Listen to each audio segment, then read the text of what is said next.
Bună, dragii mei youtuberi, mulțumesc încă o dată că mă urmăriți canalul și exact asta trebuie să faceți, să vă abonați, să activați funcția de clopoțel, pentru că uite așa, dacă activați funcția de clopoțel o să aflați că tocmai am cumpărat încă un lucru necesar gazonului, în special și nu numai, adică cu alte cuvinte este un trimmer cu acumulator de la Makita. Da, după cum vedeți în imagine, este un trimmer pentru tăiat iarba și respectiv pentru, eu știu, să zicem, coafat pomișori sau tufe de tot felul ce aveți dumneavoastră acolo. Astfel, a costat pentru mine, pentru dumneavoastră o să coste mai mult probabil, pentru mine a fost ceva ofertă de 599 de lei, deci de numai 599 de lei. Și l-am cumpărat pentru că vechiul meu trimmer, cel de la Parkside, care sigur că o să urmăriți să vedeți, îl aveți în filmări și pe el, din păcate nu prea mai face față, pentru că lamele de la acel trimmer sunt prea subțiri și prea elastice. Astfel am hotărât că acest nou model de la Makita trebuie testat, recenziile fiind bune. Să vedem dacă și eu o să-i dau o recenzie bună, rămâne de văzut.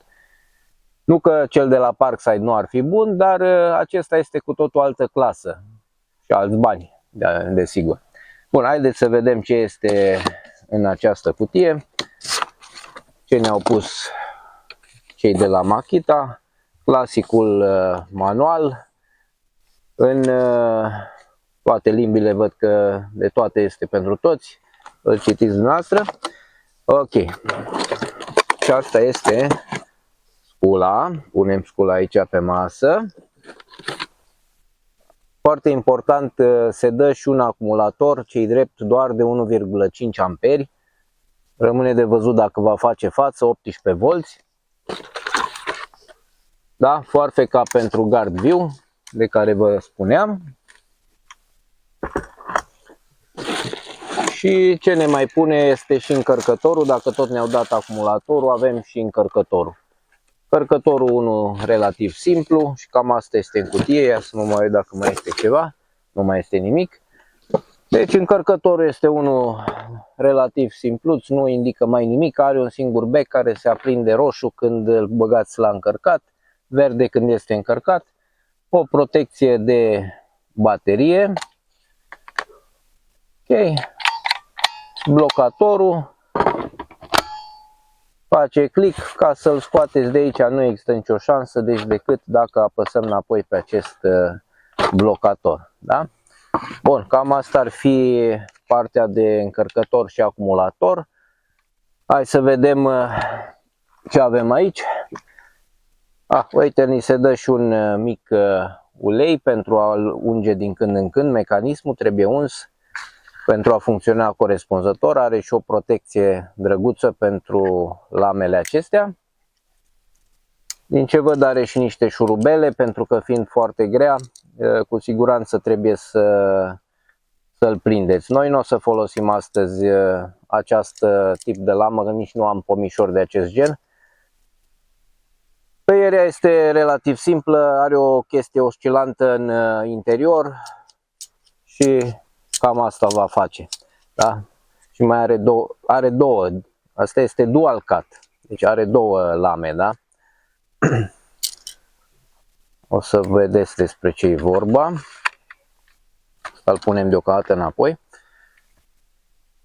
Ok, aici ne spune că are 80 de decibeli, cam așa spun ei.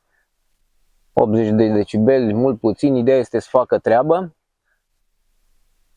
Are un design plăcut, are o protecție pentru lame, cam așa arată lamele, da? Deci acesta este lama care taie, iar această lamă este cea care ghidează iarba, să spunem așa, și vine pe partea unde va fi și tăiată, da? Deci se vede. În ce văd, ia să vedem, au și ascuțit-o un pic. No. Doar acestea din mijloc sunt lamele tăietoare. Protecția asta, dacă nu vă place, o dați jos. Nu prea văd sincer foarte mult rolul, doar pentru, să spunem, a nu murdări această sculă. Cam alt rol nu-i văd. Ca să schimbăm lama aceasta cu lama aceasta, aveți aici un desen pe spate. Vă pot spune că este relativ destul de complicat de făcut schimbul, din păcate. Deci practic trebuie să apăsați acest buton. În momentul când l-ați apăsat, această... Da, uite, haideți că facem un test să vedem. Iasă afară acest căpăcel. De aici se scoate lama, da? Aici este mecanismul care din când în când ar mai trebui uns pentru ca să poată să funcționeze eficient. Deși vede că a fost uns aici, urme de ulei. Acum să vedem cum îl punem și înapoi, asta va fi chiar o provocare. Am încercat treaba asta în magazin și a fost foarte interesant, are niște ghidaje în aceste zone unde trebuie montat. Uite, de data asta a intrat foarte ușor înapoi, deci probabil dacă sunteți atenți cum l-ați demontat, cam tot la fel va trebui și montat înapoi. Văd că mai are aici un butonel, încă nu știu la ce folosește, o să citim în manual, să vedem ce au gândit cu acest butonel. Blocator clasic pentru pornit-oprit, deci nu o să puteți apăsa acest buton decât în momentul în care apăsați celălaltul, după care îl puteți da drumul. Haideți să îi punem și acumulatorul să vedem zgomotul. Face click, ok. Acesta în continuare nu îi văd scopul, dar cum am spus o să citim despre ce e vorba. Haideți să-i dăm un test.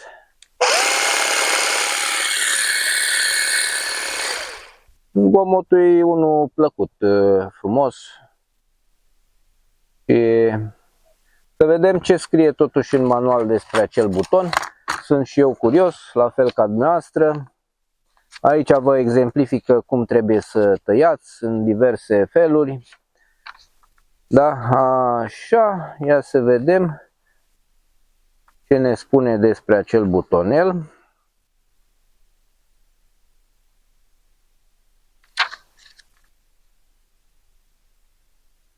Deocamdată nu ne spune nimic. Ne arată doar cum să tăiem iarba.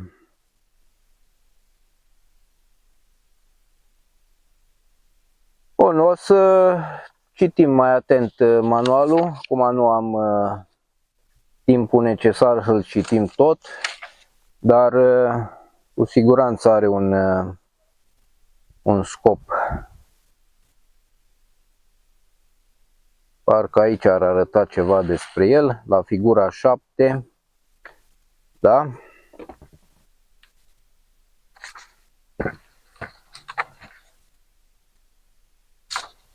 Totuși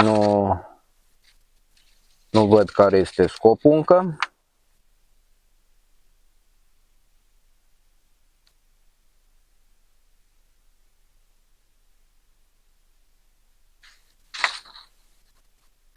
Da. Bun, o să citim manualul mai atent și o să deducem scopul. Apropo de scop, o să vi-l scriu în comentarii, cu ocazia asta numai bine o să citiți și comentariile în descriere, eventual poate acolo e cel mai bine. Cred că în descriere o să vi-l scriu. Până atunci, haideți să vedem că practic asta așteptați și dumneavoastră, asta aștept și eu, să-l vedem la treabă, nu? Haideți cu mine să vedem aici în grădină. Hai cu mine să vedem în grădina lui Lilu o iarbă proaspăt tunsă și după cum se vede chiar aici lângă borduri avem iarbă care va trebui să o tundem. Ia uite ce mare e aici, de exemplu. Hai să vedem noi ce știe să facă, da?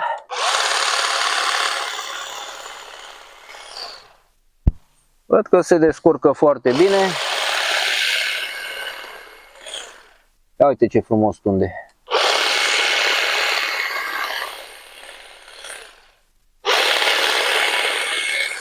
Da, este ok.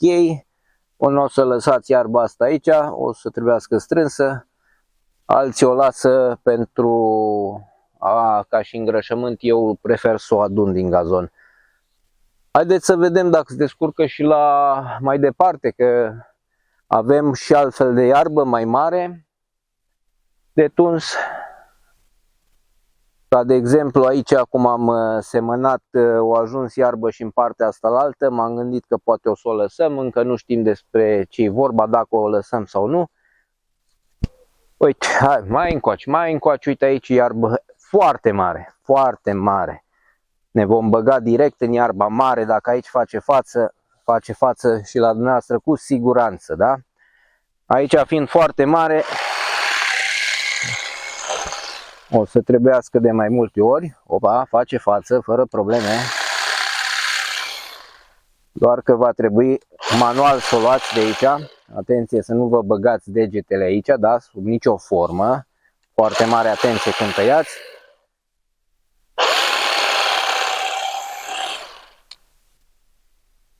Ia uite ce frumos face.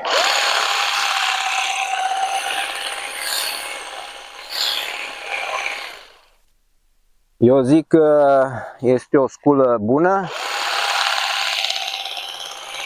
Până la urmă, dacă stau să mă gândesc bine, e bună și protecția asta la ceva.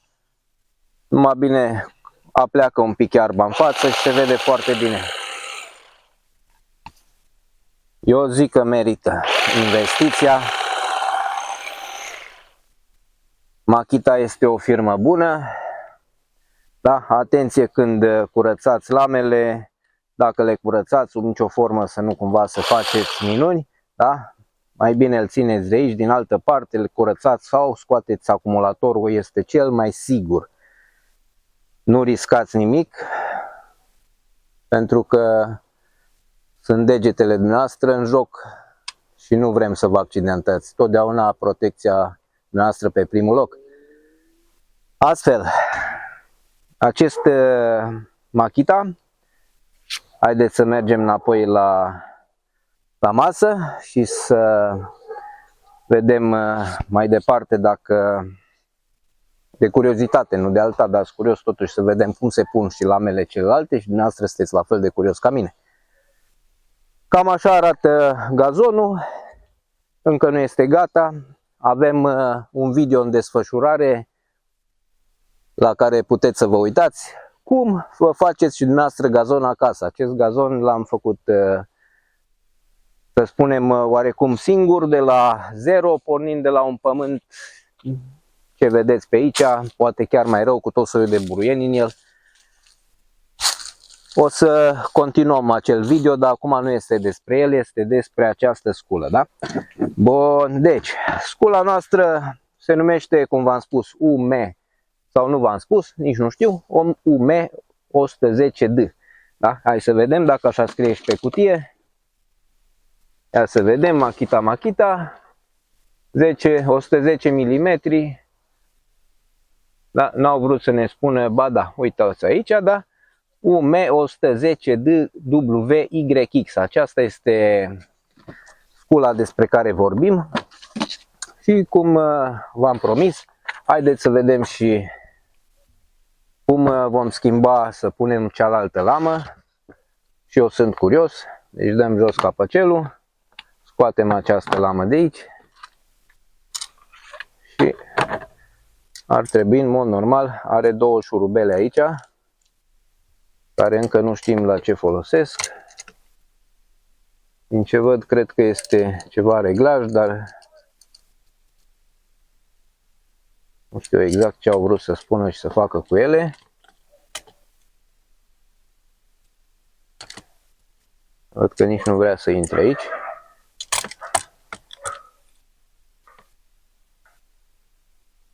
Sau a intrat. Cam așa.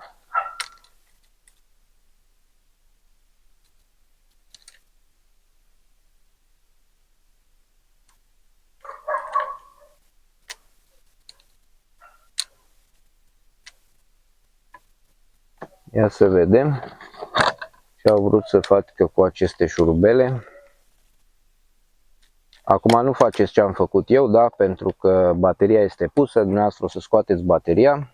Eu sunt foarte atent de obicei la ce fac, de aceea nu există niciun risc. Da? Deci, da, e foarte simplu, acum se și vede. Dacă focalizăm un pic aici, sunt două, să-i spunem, piulițe în care o să trebuiască să înșurubăm această lamă, de aceea probabil că nici nu o să pot să o montez acum. Da? Aceste, sau poate că merge măcar pentru varianta demo, cum sunt place mie să spun. Ia să vedem. Merge și cu mâna. Folosiți totuși o șurubelniță pentru că este prins chiar varianta demo.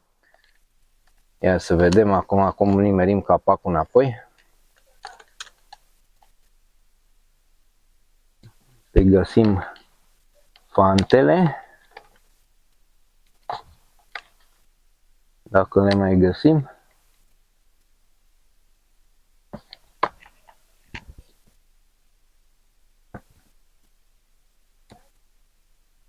Da, exact despre asta vă spuneam.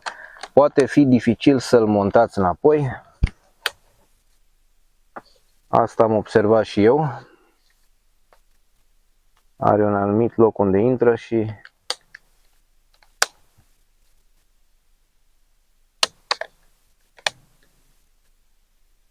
dar intră ușor, deci ați văzut și dumneavoastră, nu se pune problema, doar că probabil că nu am strâns nici șuruburile acestea. Da, și nici acesta nu este la locul lui, acum văd. El ar trebui să stea mai jos.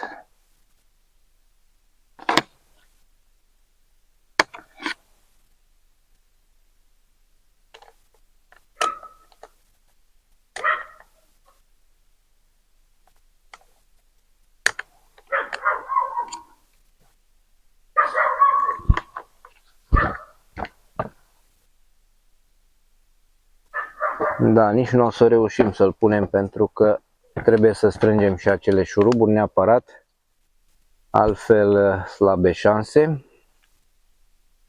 Dar cam aceasta este, acesta e sistemul. Deci prima dată trebuie strânse aceste șurubele pentru că mie îmi joacă foarte mult lama aici și nu are voie să joace așa mult.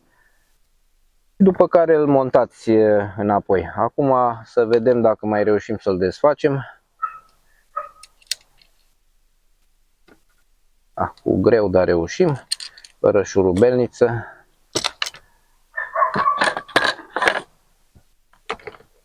Da, vedeți, asta intră mult mai bine și atunci acest căpăcel minunat care ne dă bătăi de cap intră foarte ușor la loc.